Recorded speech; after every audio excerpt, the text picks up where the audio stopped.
சமுதாயத்திற்கு தீங்கு விளைவிக்கிற டாஸ்மாக் கடைகளை முழுமையாக மூடி மதுவிலக்கை கொண்டுவர வேண்டுமென இயேசு விடுவிக்கிறார் ஊழியங்களின் ஸ்தாபகர் சகோதரர் மோகன் சி லாசரஸ் வேண்டுகோள் விடுத்துள்ளார். மதுபோதைக்கு எதிராக சத்தியம் டிவி ஓர் இயக்கத்தை முன்னெடுத்துள்ள நிலையில் முதலமைச்சர் விஜய்க்கு அவசர வேண்டுகோள் விடுத்து சகோதரர் மோகன் சி லாசரஸ் பேசியதை கேட்கலாம். தமிழக முதல்வர் அவர்களுக்கு வணக்கம். சத்திய தொலைக்காட்சியின் மூலமாக தமிழ் மக்கள் சார்பாக ஒரு முக்கியமான கோரிக்கையை உங்கள் முன் வைப்பதிலே நான் மகிழ்ச்சி அடைகிறேன். நீங்கள் இந்த ஆட்சிக்கு வந்த பிறகு பல நன்மையான திட்டங்களை அறிவிக்கிறதை அறிந்து நான் மகிழ்ச்சி அடைகிறேன். அதில் ரொம்ப முக்கியமான ஒரு விஷயம், மதுபான கடைகளை சில கடைகளை மூடுவதற்கு நீங்கள் உத்தரவிட்ட காரியம் மக்கள் மனதில் ஒரு பெரிய சந்தோஷத்தை கொண்டு வந்திருக்கிறது. இந்த டாஸ்மாக் மதுபான கடை தமிழக மக்களை எந்த அளவுக்கு பாதித்திருக்கிறது என்பது உங்களுக்கு தெரிந்த ஒன்றுதான். சில ஆண்டுகளுக்கு முன்பாக சென்னை உயர்நீதிமன்றத்தினுடைய முக்கியமான நீதிபதி அவர்கள் வெளிப்படையாக தன் வேதனை வெளிப்படுத்தி இருந்தார்கள். தமிழ்நாட்டில் சுமார் 1.5 கோடி பேர் தினந்தோறும் குடிகாரர்களாய் மாறிவிட்டார்கள். இது டாஸ்மாக் கடையினால் உண்டான ஒரு தீமை என்பதை வருத்தத்தோடு தெரியப்படுத்தி இருந்தார்கள். இது எல்லா ஊடகங்களிலும் வெளிவந்த ஒரு காரியம்தான். கடந்த 10 வருஷத்தில் தமிழ்நாட்டில் விதவைகளுடைய எண்ணிக்கை பெருகி இருக்கிறது.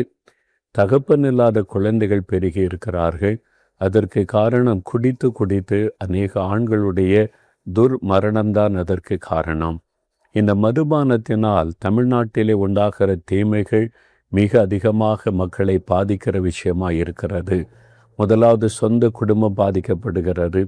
மனைவி கொலை செய்கிற கணவன், சொந்த தாய் தகப்பனை கொலை செய்கிற பிள்ளைகள், சொந்த பெற்றோரை கொலை செய்கிற சிறு பிள்ளைகள் என்பதாக மதுபானத்தின் நிமித்தமாக பல தீமைகள் பெருகி வருவது நீங்கள் அறிந்த ஒன்றுதான்.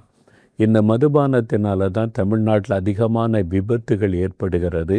கொலை, கொள்ளைகள், பாலியல் குற்றங்கள் பெருகி கொண்டு வருகிறது.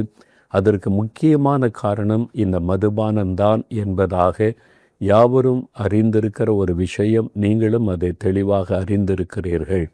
இப்படி தீமையை கொண்டு வருகிற, சமுதாயத்துக்கு தீங்கு விளைவிக்கிற இந்த டாஸ்மாக் மதுபான கடையை முழுமையாய் மூடி தமிழ்நாட்டில் முழுமையான மதுவிலக்கை கொண்டு வர வேண்டும் என்பதுதான் தமிழ் மக்களுடைய சார்பாக உங்களிடத்தில் அன்பாய் நான் வேண்டிக் கொள்கிற ஒரு காரியம். கடந்த 5 வருஷம் ஆட்சி செய்த முந்தின முதலமைச்சர் அவர்களை நேரடியாய் சந்திக்கிற வாய்ப்பு கிடைத்த போது 2 முறை நான் அவளுக்கு நேரடியாக கடிதத்தின் வாயிலாக டாஸ்மாக் கடையை மூடி தமிழ்நாட்டு மக்களுக்கு இந்த நன்மை செய்ய வேண்டும் என்ற விண்ணப்பத்தை நேரடியாக அவர்களுக்கு நான் தெரியப்படுத்தி இருந்தேன். இப்பொழுதும் நான் இந்த சோசியல் மீடியா மூலமாக, டிவி சேனல் மூலமாக உங்களுக்கு நான் தெரியப்படுத்துவது, தமிழ் சமுதாயம் பாதுகாக்கப்பட, தமிழ் மக்கள் அடுத்த தலைமுறை வாலிபர்கள் பாதுகாக்கப்பட தயவு செய்து இந்த டாஸ்மாக் கடையை மூடி முழு மதுவிலக்கை தமிழ்நாட்டிலே நீங்கள் கொண்டு வர வேண்டும் என்று அன்பாய் உங்களை நான் வேண்டிக் கொள்கிறேன்.